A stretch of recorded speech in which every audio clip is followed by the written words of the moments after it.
Le 7 juillet 2025, Uranus fait son entrée dans le signe des Gémeaux. Ce changement n'est pas anodin. Uranus ne change de signe que tous les 7 ans environ. Et ici, ce basculement se produit en maison 10, c'est-à-dire sous les projecteurs collectifs, politiques et sociaux. Mais surtout, il se produit en trigone à Pluton, Pluton qui sera rétrograde et se retrouve lui aussi en signe d'air, en Verseau, en maison 6. Et ce détail, je vous l'assure, n'en est pas un. Uranus est le maître moderne du Verseau. Il maîtrise donc symboliquement Pluton dans cette configuration. On a donc ici un trigone entre deux planètes dites de crise, ou en tout cas de mutation, où Uranus prend clairement le dessus, en quelque sorte, sur Pluton. C'est une configuration rare, puissante et profondément significative. Quelque chose se défait, se désenvoûte, se libère. Bienvenue sur Astre et Joyaux pour une astrologie utile et introspective. Aujourd'hui, je t'emmène analyser ce transit d'Uranus en Gémeaux et les changements profonds qu'il annonce à la fois sur nos vies, sur nos corps aussi, sur nos esprits et puis sur notre rapport au monde. Avant toute chose, si ce n'est pas encore fait, je t'invite à t'abonner à la chaîne afin de soutenir mon travail, mais aussi afin de ne rien manquer de mes futures analyses. Avant d'entrer dans le détail, un tout petit point de calendrier. Uranus entre donc en Gémeaux le 7 juillet, mais il effectuera une rétrograde en Taureau de septembre 2025 à février 2026. Il reviendra ensuite en Gémeaux pour y rester durablement. Cela signifie que les effets que je vais te décrire peuvent arriver par vagues, un événement, une prise de conscience aux alentours de juillet-août, un recul, une période de latence à l'automne, puis une nouvelle phase assez décisive à partir de début 2026. Installe-toi confortablement, je t'emmène avec moi à la découverte de ce transit majeur, Uranus en Gémeaux.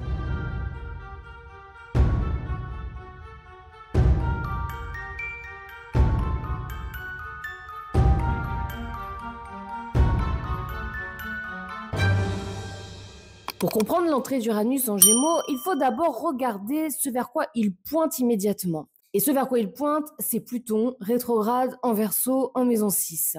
Un trigone relie les deux planètes. Et ici, clairement, rien n'est symbolique. Tout est absolument physique et très tangible. La maison 6, c'est le lieu du corps, du rythme de vie, du quotidien. Ce qu'on fait par habitude, ce qu'on répète sans y penser, ce à quoi on s'ajuste pour fonctionner. Et Pluton en Verseau, c'est pas une petite mise à jour, hein. C'est un programme qui cherche à s'implanter. Ce Pluton en maison 6 parle d'un processus de transformation forcée, d'une mutation qui ne dit pas son nom. Ce n'est pas seulement la santé, les conditions de travail, c'est vraiment l'intégrité du corps qui est en jeu ici. Vous savez, lorsqu'on se mange un Pluton en maison 6 lors d'une révolution solaire, généralement, c'est une année qui est assez douloureuse sur le plan physique et c'est pas pour rien. Pluton, à cet endroit, fait ressortir au travers de somatisations qui peuvent être assez terribles, hein, tous les mots que l'on n'a pas encore osé prononcer à haute voix. Donc ici, le système ne cherche pas seulement à nous influencer, non, il cherche à pénétrer nos rythmes, à coloniser nos cellules, à, quelque part, recabler notre rapport au réel. Hein, Pluton, il arrive, il dézingue tout, et puis derrière, on peut reconstruire quelque chose de plus propre, mais en ayant été totalement métamorphosé, transformé par ce que nous avons eu à perdre. Et parce que ça se passe en maison 6, tout cela va se faire sous couvert de soins, de sécurité, de progrès. En tout cas, c'est ce qu'on va essayer de nous faire manger. Et c'est là que réside la véritable tension de ce trigone. Parce que on pourrait se dire c'est un trigone, c'est très beau, et dans un sens c'est vrai. Mais ici Uranus ouvre une porte, et ce qu'il laisse passer, c'est pas forcément la liberté, hein, c'est Pluton. C'est ce Pluton en Verseau, parce qu'il est extrêmement bien outillé pour diffuser ces transformations de façon absolument rationnelle, séduisante, scientifique et non négociable. S'ajoute à cela un sextile très actif entre Neptune et Saturne, qui sera donc Neptune rétrograde en maison 8. Là encore, le message est assez clair. Le corps devient le lieu de l'ingérence, du brouillage entre soin et domination. On ne sait plus très bien ce qui est bon pour nous, et c'est exactement l'effet recherché. C'est exactement l'effet escompté. La confusion est une arme ici. La maison 6 débute au 29e degré du Capricorne, un degré critique. C'est la fin d'un système autoritaire, hiérarchique, vertical. Mais ce n'est pas parce qu'il touche à sa fin qu'il disparaît sans résistance. Vous savez, plus le mal sent qu'il arrive à terme, plus il s'agite. Donc, il cherche ici à intégrer sa domination autrement, à passer par les corps plutôt que par les lois. C'est un autoritarisme intégré, vécu de l'intérieur, au sein même des foyers. Vous allez le voir un peu plus loin. Mais le corps, lui, il supporte plus là. Il résiste, il somatise, il explose pour certains. Il oblige à écouter, parce que là où l'esprit a appris à se taire, le corps, lui, il hurle. Et c'est peut-être par là que tout commence à basculer. Mais alors, Sanara, est-ce qu'il y a quelque chose de positif là-dedans? Eh bien oui, parce que c'est cette pression qui devient impossible à ignorer. Ce n'est pas ici une révolution mentale, c'est une révolution incarnée. Le corps ne veut plus avaler la soupe, le rythme ne veut plus suivre, et cette fatigue n'est plus un échec personnel, c'est un signal collectif. Il ne s'agit plus d'endurer, il s'agit de rompre avec ce qui cherche à nous programmer. La maison 3 ici est tout sauf légère. Elle débute en balance et se termine en scorpion. Un axe qui parle en apparence d'une parole tempérée, mesurée, diplomatique, mais qui glisse en réalité vers une communication viscérale, tranchante, profondément habitée. On n'est pas dans le bavardage, on est dans ce qui brûle de l'intérieur, dans ce qui n'a jamais pu être dit à haute voix et qui ne peut plus être contenu. Dans cette maison se trouvent Vesta et les 3 Lilith. Et c'est pas rien. Vesta, c'est le feu sacré, le serment intérieur. Ce qu'on n'a jamais vraiment renié, même en silence. Et les Lilith, quant à elles, dans ces 3 formes ici, incarnent des mémoires collectives de trahison, de honte, de paroles interdites. C'est la rage rentrée, la douleur qui a été tue, la clarté qui dérange aussi. On a ici donc une maison 3 transformée en chambre noire, pleine de mots qu'on a dû avaler tels des couleuvres, d'idées qu'on a dû refouler, de vérités qu'on a dû tordre pour continuer à fonctionner. Et comme pour appuyer tout cela, le fond du ciel tombe en scorpion. Ce qui a été nié dans l'enfance, dans les racines, dans les histoires familiales, mais aussi, parce que là je vous parle de la carte collective, donc dans les histoires collectives remontent les secrets, les silences, les mensonges transmis génération après génération, tout ceci va exploser au cours de ce transit d'Uranus. Vénus se retrouve donc à être la maîtresse du début de cette maison 3, parce que débute en balance. Elle est conjointe, Vénus, à Uranus en maison 10. La parole devient publique. Elle prend la scène, elle dérange. Ce qui était vu comme impoli ou excessif devient absolument vital à dire. La parole change de statut aussi, parce qu'elle se retrouve en maison 10, Vénus. Donc, cette parole devient politique, elle devient action, elle devient acte de désenvoûtement. Allons désenvoûter ce Pluton en maison 6.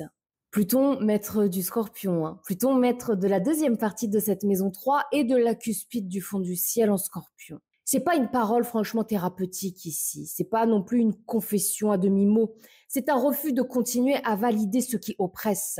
Je pense qu'ici, il va se passer quelque chose où ils iront trop loin, ils vont certainement essayer de nous imposer quelque chose qui fera que le peuple dira non, c'est un peu trop là, arrêtez de nous prendre pour des cons. C'est un refus ici d'arrondir les angles, de se taire pour ne pas déranger. Un abus s'appellera ici un abus, un chat s'appellera ici un chat. On nommera ce qui aura été tué et surtout, on le fera ensemble. Parce que Uranus en 10, ça veut dire collectif, ça veut dire réseau, ça veut dire impact à grande échelle. Ce qui est positif dans tout cela, c'est que la parole retrouve ici son pouvoir. Ce n'est plus un outil d'adaptation. C'est une arme de libération. On sort du brouillard mental, on sort de l'endoctrinement. On comprend ce qui est en train de se jouer et cette fois, on ose le dire. On ose couper. Et quand la parole se lève, le système commence à vaciller. L'axe 6-12 dans cette carte est l'un clairement des plus parlants. Moi, quand j'ai ouvert le thème, je me suis dit « Oh, quel est loulou !» On va pas rigoler. Parce que la maison 12 s'ouvre donc au degré critique 29 du Cancer, un degré qui évoque une bascule, une fin de cycle, un point de non-retour, ce que l'on croyait encore être un refuge, un espace d'intériorité, un monde intime dans lequel on pouvait se retirer pour souffler, pour réfléchir, pour guérir aussi, parce qu'on parle de l'axe 6-12 ici, devient un lieu instable, poreux, des ruines ici. Le sanctuaire ne tient plus et les eaux troubles qu'il contenait commencent un peu à déborder. Deux planètes gouvernent cette maison 12, la Lune, maîtresse du Cancer, et Neptune, maître des Poissons. La Lune se trouve en maison 4, dans le signe du Sagittaire. Neptune, lui, il est rétro en 8, en Bélier. Et il est en conjonction à Saturne. On est face à un dispositif qui brouille les repères et les limites, qui remet en question ce qui nous guidait et qui nous semblait juste, aligné et surtout cohérent. Et tout cela ne se joue pas dans les idées ou dans les croyances abstraites, non. Ça se joue dans la manière dont on ressent, dans la manière dont on s'ancre à l'intérieur de soi et aussi dans notre corps physique. La Lune en Sagittaire cherche une vérité, une clarté, une direction aussi, hein. Mais elle est opposée à Jupiter. Ce qu'elle trouve, ce n'est pas une lumière, c'est plutôt une crise de sens, une impression de trahison morale, de perte de repères. C'est pas simplement on nous ment, hein. C'est plus profond que ça. C'est je sais plus où je suis, je sais plus quoi croire, je ne sais plus qui croire, je ne reconnais plus rien.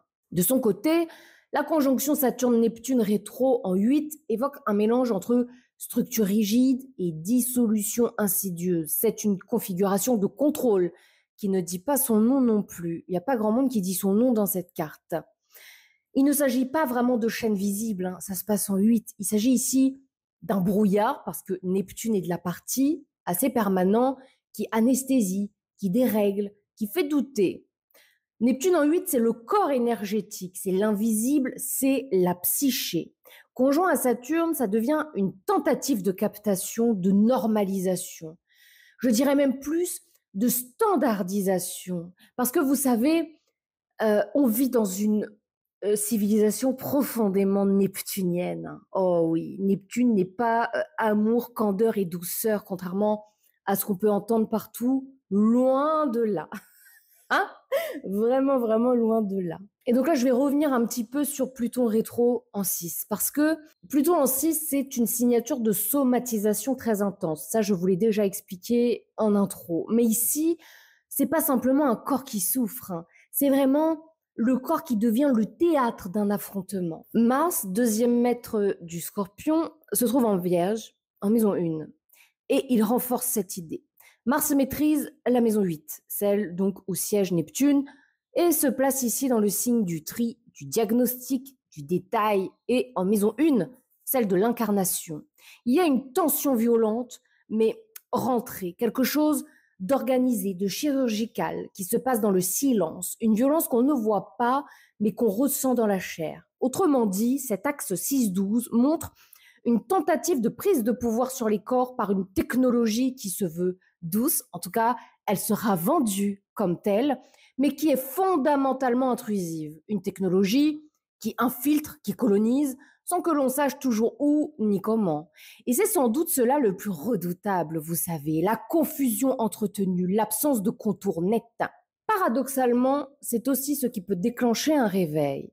Et oui, Uranus, c'est quand même la planète des révolutions. Parce que lorsque le corps ne suit plus, lorsqu'il manifeste un non clair, net, absolu, c'est là que commence la vraie lucidité. Et cette lucidité, encore une fois, elle ne sera pas mentale. Elle viendra pas d'un livre, ni d'une vidéo, ni d'un podcast. Non, cette lucidité va surgir de l'intérieur comme une évidence. Dans cette carte, les maisons 7 et 8 montrent que nos liens sont à bout de souffle. Mais pas seulement les relations amoureuses ou les contrats sociaux, hein. Ce sont les formes même d'alliance, de loyauté, de l'engagement qui sont remises à plat. Et ça fait déjà un bon bout de temps qu'on constate cette dynamique même dans les lunaisons, hein. Ici, la maison 7 débute en Verseau et se termine en Poisson. Elle nous parle d'un passage entre des liens rationnels, fonctionnels et des liens diffus, émotionnels, confus. Les maîtres de ces deux signes sont Uranus pour le Verseau et Neptune pour les Poissons. Ce ne sont pas des planètes très faciles à conjuguer entre elles, hein. Ici, Uranus est conjoint donc à Vénus en 10. Il éclaire au grand jour ce qu'on ne veut plus accepter dans nos alliances, ce qui nous retenait sans cause, ce qu'on cautionnait sans y croire. On ne parle pas ici de disputes ordinaires ou de tensions passagères, hein. Il s'agit de désalignements profonds, d'une nécessité de faire tomber les masques, de mettre fin aux arrangements muets, qu'il s'agisse d'un mariage, d'un contrat de travail, d'une appartenance politique. Uranus demande, est-ce que tu es encore OK? Est-ce que tu es encore d'accord? Ou est-ce que tu t'es habitué et que finalement, tu restes dans ce lien parce qu'il est là depuis tellement longtemps? À quoi bon le remettre en question? Ce qui est très frappant, c'est que cette maison 7 débouche ensuite donc sur la maison 8. Ce que je veux dire, c'est que le signe des poissons, qui occupe la deuxième partie de cette maison 7, est le lieu même ensuite de la cuspide de la maison 8. C'est-à-dire que le relationnel bascule ici dans l'invisible, dans la dette, dans un certain karma collectif. Neptune et Saturne y sont donc présents, Neptune rétrograde, en conjonction, et le nœud nord est tout proche. Le nœud nord est en poisson, Neptune et Saturne en bélier. C'est une configuration assez lourde qui indique que les liens qui ne se réajustent pas risquent de devenir toxiques, opaques, voire destructeurs. On ne peut plus rester dans des alliances où l'un des deux s'efface, se sacrifie.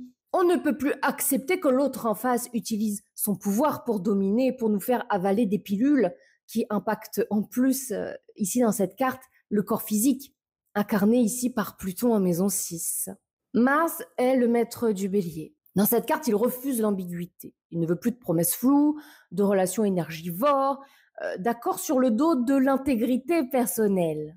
Mars ici va nous demander d'être courageux. Ici, Mars nous parle de colère juste, de colère utile, tranchante, au service de la vérité. Ce que racontent ces maisons 7 et 8, c'est que une épreuve de vérité relationnelle va avoir lieu, où l'on ne peut plus continuer à faire semblant, à porter seul ce qui devrait être partagé. Les jeux de pouvoir, les chantages affectifs, les dépendances camouflées aussi. Tout cela sera mis à nu. Je pense sincèrement que ce sera un transit difficile. Oui. Alors, est-ce que difficile veut dire que tout sera négatif? Eh bien non, parce que le côté positif de tout cela, c'est que lorsqu'on accepte de voir les choses telles qu'elles sont et non pas telles qu'on voudrait qu'elles soient, on peut enfin se libérer des liens, les purifier, les redéfinir pour certains, les couper pour d'autres. Mais c'est pas forcément une rupture, c'est ça que j'aimerais transmettre, c'est que ce serait plutôt une mise à jour, une sortie de fusion, une nouvelle manière d'être en relation fondée sur la clarté mentale, sur l'authenticité émotionnelle, pas sur l'attente, pas sur le sacrifice ou sur la peur. Il y a dans ce ciel une tension entre le besoin de rester ancré dans un passé connu et l'invitation à faire confiance à quelque chose de beaucoup plus vaste, mais d'encore incertain. La Lune dans cette carte est en 4, dans le signe du Sagittaire. Elle devrait être expansive, tournée vers l'avenir, mais ici, elle est prise dans un paradoxe. Elle est dans la maison du foyer, à domicile évidemment, des racines, du connu, et ce placement la rend presque conservatrice. Elle veut comprendre, elle veut donner du sens, mais à partir de ce qu'elle connaît déjà. Elle s'agrippe à une vision du monde héritée par la famille, par l'éducation, par les traditions culturelles. Il y a une peur très forte de perdre tout cela, une peur que le changement n'emporte les repères les plus intimes. Et en face, on a Jupiter en maison 11, en Cancer. Et ce qui rend cette opposition vraiment très parlante, c'est que Jupiter est le maître de cette lune, mais la lune est aussi la maîtresse de Jupiter, parce que Jupiter maîtrise le signe du Sagittaire et la lune maîtrise évidemment le Cancer. Ils se tiennent mutuellement dans une sorte de cercle fermé, comme s'ils disaient « je bouge pas tant que tu bouges pas ». Jupiter en maison 11 veut pourtant proposer autre chose. Il dit à la Lune « tu peux sortir de ce schéma, construire quelque chose ailleurs. T'as pas besoin de rester coincé dans des fidélités familiales ou spirituelles qui t'étouffent. » Il parle de groupe, d'idéal partagé, de foyer symbolique aussi. Mais la Lune, elle résiste. Elle doute, elle freine, elle ne veut pas tout perdre, même ce qui la fait souffrir. Et puis j'ajouterais que de toute manière, est-ce que réellement tout est à jeter?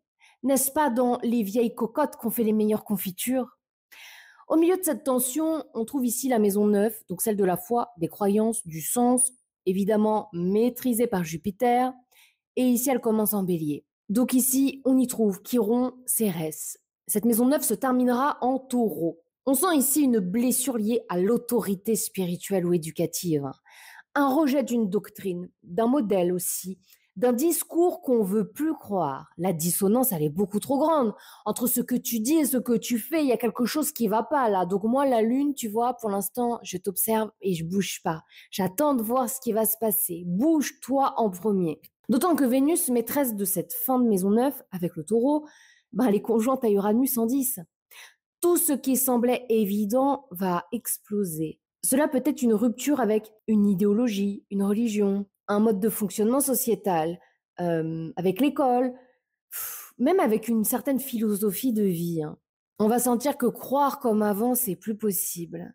Le but ici, ce sera pas la destruction, le chaos, le sang pour le sang, c'est pas ça, hein. C'est plutôt une crise de liberté, une crise de libération. Ce qui sera positif ici, c'est que cette crise ouvre un vrai choix. Soit on reste enfermé dans des repères qui rassurent, qui ne nourrissent plus forcément, soit on ose construire un autre chez soi, plus libre, plus vivant. Néanmoins, pour cela, il ne faudra peut-être pas écouter la parole qui sera la plus entendue. Jupiter en 11 invite à rejoindre une famille d'âmes, à créer des alliances qui soutiennent l'éveil intérieur, parce que ça se passe en Cancer.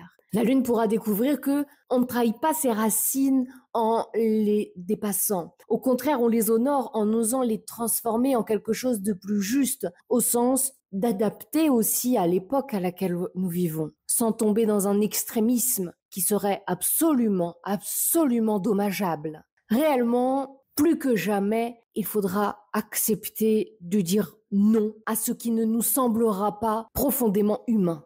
Donc en conclusion, qu'est-ce qu'on peut dire? Uranus coupe, certes, il n'arrondit pas les angles, il distingue, il sépare, il libère aussi. Mais cette libération ne se fait pas sans douleur. Elle crée un fossé brutal entre celles et ceux qui se réveillent et ceux qui s'accrochent au sommeil, qui s'accrocheront aux vieilles paroles qui ont bercé peut-être leur enfance. Il y aura pour beaucoup, je pense, vraiment des crises très intenses de sens, des moments de vertige intérieur, où tout ce qu'on croyait stable, évident, structurant ne tiendra plus. Ce ne sera pas un simple passage, c'est un changement radical de vision, d'environnement aussi, de repères. Et il faudra s'y adapter, parfois assez vite. Le plus grand danger, c'est qu'en réponse à cette instabilité, certains cherchent à imposer un nouveau contrôle, notamment sur le corps, mais aussi sur les esprits, avec une promesse d'ordre, de soins, de sécurité. Mais ce sera un mensonge, ce sera un piège. N'oubliez jamais, pendant ces 7 années, que la cuspide est en balance de la maison 3, mais que le reste est en scorpion. Attention, ça ne veut pas dire que si tu as ces placements-là dans ton thème, tu es une personne horrible. Ça n'a rien à voir avec un thème de naissance, ce que je suis en train de faire là, d'accord? C'est dans le contexte général de cette carte. Les horreurs seront camouflées sous des mots doux. Il vous sera certainement promis certaines choses, mais ce ne sera en réalité que du mensonge.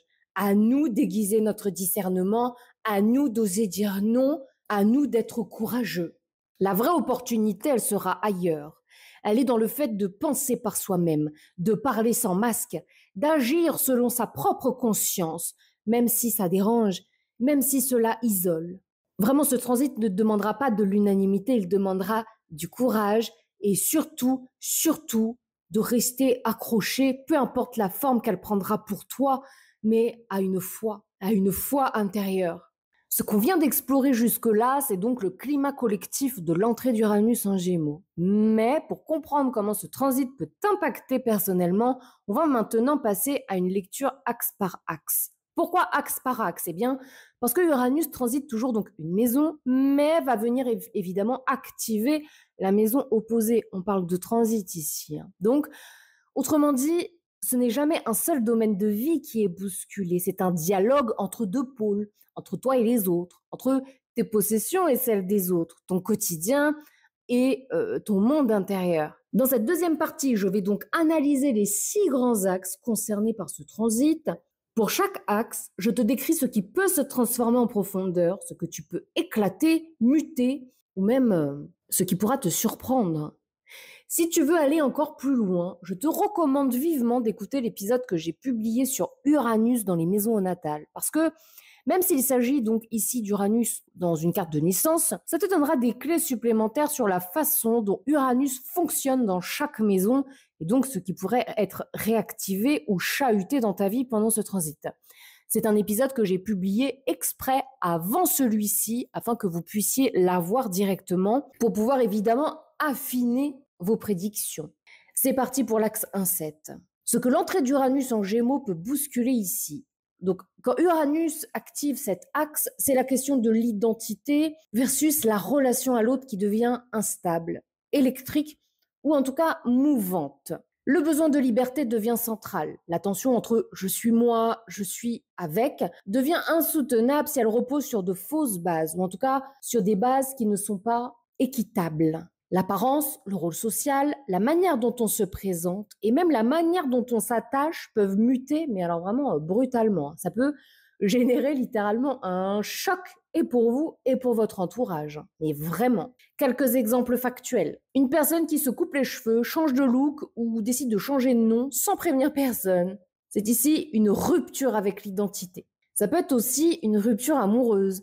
Une rupture qui a lieu parce qu'on ne reconnaît plus l'autre, ou soit même dans le lien, ou bien simplement parce qu'on a tellement évolué l'un et l'autre sur des chemins différents qu'il ne nous est plus possible de continuer ensemble.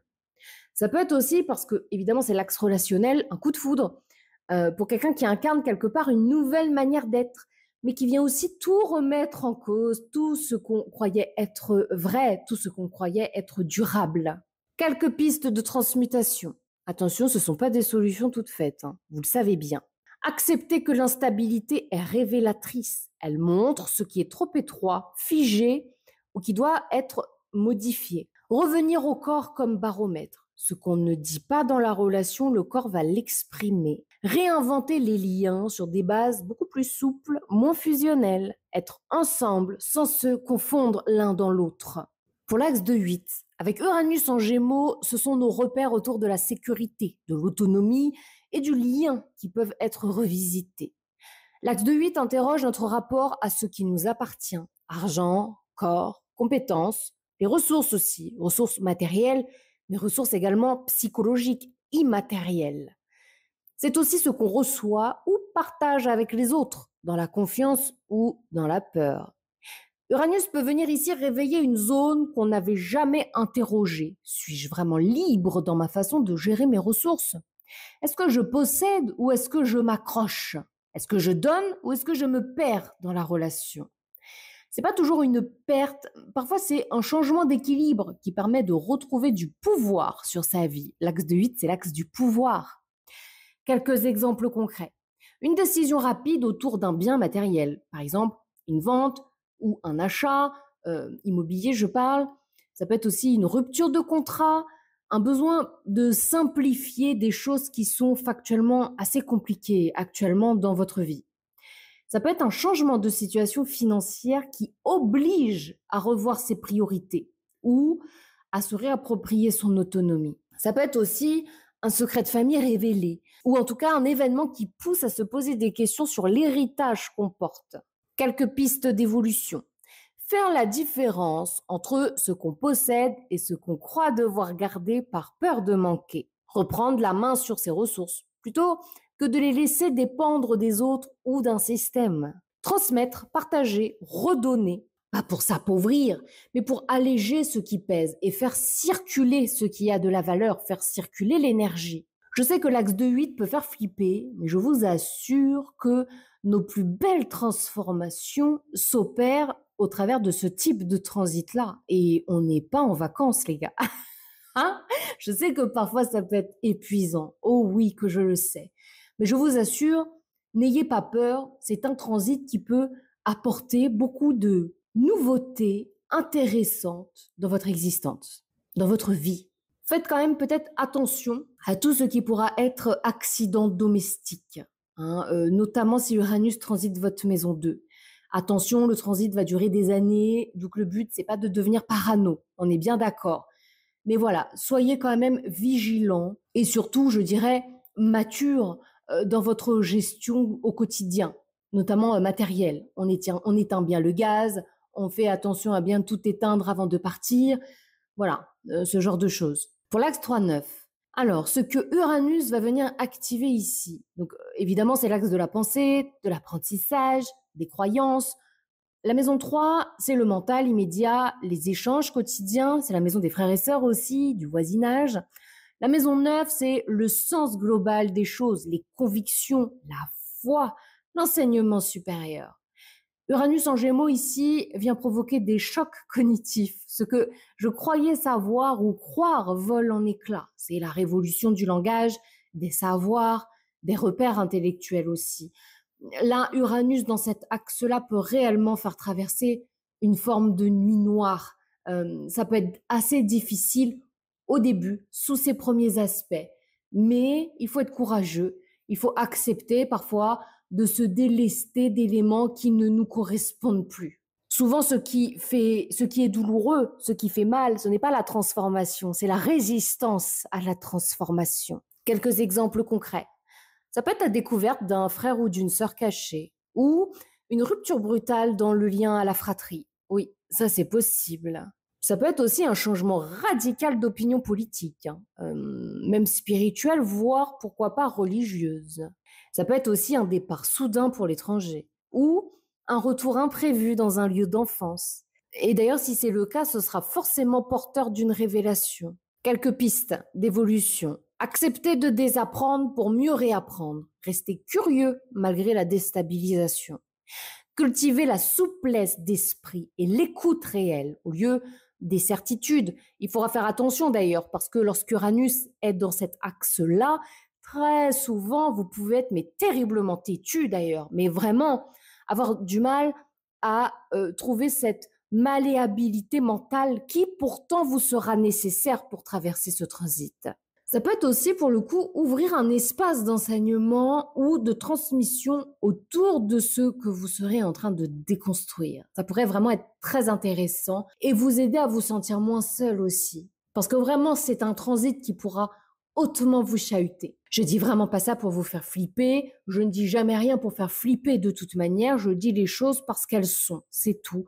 Et factuellement, un Uranus qui transite un axe 3-9, ça peut être vraiment difficile parce que nous, les êtres humains, nous sommes constamment en quête de sens. Et si vous avez déjà traversé une période de votre vie où vous avez perdu le sens de toute chose, mais vous savez, moi, j'ai déjà vécu ça dans ma vie, et c'est un moment qui est mais terrible. On se sent démuni, on se sent terriblement seul, on se demande à quoi bon.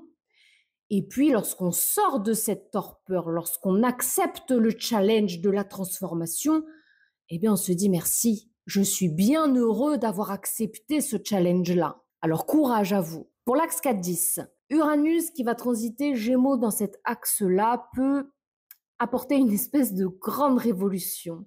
Ça va venir remuer vos fondations, celles sur lesquelles eh bien, vous vous êtes construit. La maison 4, c'est la famille, les racines, les origines. Et en face, la maison 10, c'est l'image publique, la carrière, la vocation. L'entrée d'Uranus ici peut créer un clivage assez brutal entre ce qu'on t'a appris et ce que tu veux incarner désormais. Les mots deviennent coupants, les convictions tranchantes. Ce qui était admis en famille ne l'est plus. Mais ça peut être aussi, tu rencontres quelqu'un et puis cette personne n'est pas du tout acceptée par ta famille. Ou alors toi-même, tu es parent et tu as de grands enfants et l'un de tes enfants te ramène une nouvelle bru, un nouveau beau-fils et tu peux pas le dicave. Ou il y a une forme d'intolérance qui émane de toi. Peut-être une intolérance que tu comprendras pas forcément sous ses premiers aspects. C'est possible aussi. Quelques exemples concrets. Une coupure familiale suite à un désaccord idéologique. Pourquoi idéologique? Parce qu'on reste ici eh bien, dans l'axe du Gémeaux-Sagittaire. Donc ça peut être un désaccord politique, social, sur les croyances. Franchement, évitez de parler politique hein, pendant ce transit avec les gens de votre famille dont vous savez qui n'auront absolument pas les mêmes idées que les vôtres. Comme je le disais, ça peut être aussi le refus d'un nouveau partenaire par la famille à cause de son origine, de son genre ou de son engagement militant, pourquoi pas. Ça peut être aussi une remise en cause d'une carrière. Peut-être que toi, tu auras envie de faire un truc et que ce sera jugé hyper instable ou trop hors norme. Ou bien qu'on pourra te faire sentir que tu es un peu trop con pour faire ça. Ou au contraire, tu es beaucoup trop brillant pour partir là-dedans. Écoute-toi. Ce transit, de toute manière, est là pour t'aider à couper ce qui ne t'aide pas sur ton chemin. Donc surtout, il est très important de t'écouter. La vie des autres n'est souvent que la projection de leur propre peur, de leur propre intolérance. Alors, quelques pistes d'évolution. Rebâtir une stabilité intérieure fondée sur ce que tu penses, toi, pas sur les traditions et les injonctions. Créer un nouveau foyer, un cercle de soutien avec des personnes qui partagent tes valeurs. Ça peut être aussi utiliser la parole pour ouvrir un nouveau chemin professionnel. Parce que ici, dans l'axe Gémeaux-Sagittaire, ça peut être envie d'écrire, pourquoi pas ce livre que tu as envie de rédiger depuis si longtemps, mais tu n'oses pas parce que tu te sentais pas à la hauteur. Et là, Uranus va venir te dire, mais bien sûr que tu es à la hauteur, regarde. Je descends du ciel pour t'apporter la connaissance. Allez, transmets-la au monde, transmets-la aux humains. Ou ça peut être un désir d'enseigner, de transmettre. En tout cas, oser te rendre visible autrement. Et puis malheureusement, oui, parfois, il faudra peut-être couper avec certains membres de la famille. C'est possible avec un tel transit. Pour l'axe 5-11, ce que cette énergie peut apporter comme révolution. Donc là, c'est l'axe des créations personnelles, évidemment la maison 5, et des projets collectifs, la maison 11. Avec Uranus en Gémeaux, on parle de révolution intellectuelle. Ce que tu pensais partager avec les autres ne colle plus vraiment. Tu veux t'exprimer librement, créer autrement, fréquenter des cercles plus alignés avec ta façon de penser ou d'éduquer. Ça peut être vraiment une période où les repères peuvent voler en éclats, mais c'est pour mieux faire à la place, avec une vision plus honnête. Quelques exemples concrets. Un parent qui n'accepte plus le mode d'éducation ou les idées de son enfant et vice-versa. Là, vraiment, dans cet axe-là, notamment si tu as un adolescent, ça peut être vraiment sportif. Hein. Courage, courage à toi. Ça peut être une envie soudaine de quitter un groupe, un collectif, un réseau amical, parce que tu penses plus du tout pareil et que là, les différences sont devenues si importantes qu'il est préférable de couper le lien. Ça peut être aussi le besoin de créer un projet qui bouscule les codes, qui t'a choqué ou dérangé. Et alors là, moi, je t'encourage à choquer et à déranger. Oui, oui, oui, parce que Uranus, dans cet axe-là, il est aussi là pour ça. Mais ça peut être aussi que tu es dans l'étape de ta vie de la retraite et que tu as envie de créer un nouveau projet, hein, quelque chose, et que là, pour le coup, c'est tes enfants, parce qu'ils t'aiment, hein, sont flippés, te disent, mais attends maman, mais qu'est-ce que tu fais? Tu deviens complètement barjot. Mais attends papa, mais qu'est-ce que tu racontes? Tu vas pas partir à l'autre bout du monde à ton âge comme ça. Et toi, tu auras profondément envie de le faire. Et je t'encourage, si cette envie t'est viscérale, c'est que c'est le chemin. Donc voilà, ce que je veux dire, c'est que, encore une fois, les autres projettent sur nous leur propre peur. Mais ça ne veut pas dire qu'ils nous veulent du mal. Souvent, c'est des instincts de protection qu'ils ont à notre égard. Mais la protection n'est pas forcément chose saine. Hein. Ah non. Donc, comme je le disais aussi dans l'introduction de cet épisode, il va être important d'aiguiser notre discernement et de faire les choses qui nous sont importantes pour nous. Alors, qu'est-ce que cette énergie dans cet axe-là pourra apporter de positif? Eh bien, l'émergence d'un projet novateur, intellectuel, artistique, militant, pourquoi pas, qui trouve son public ailleurs, autrement.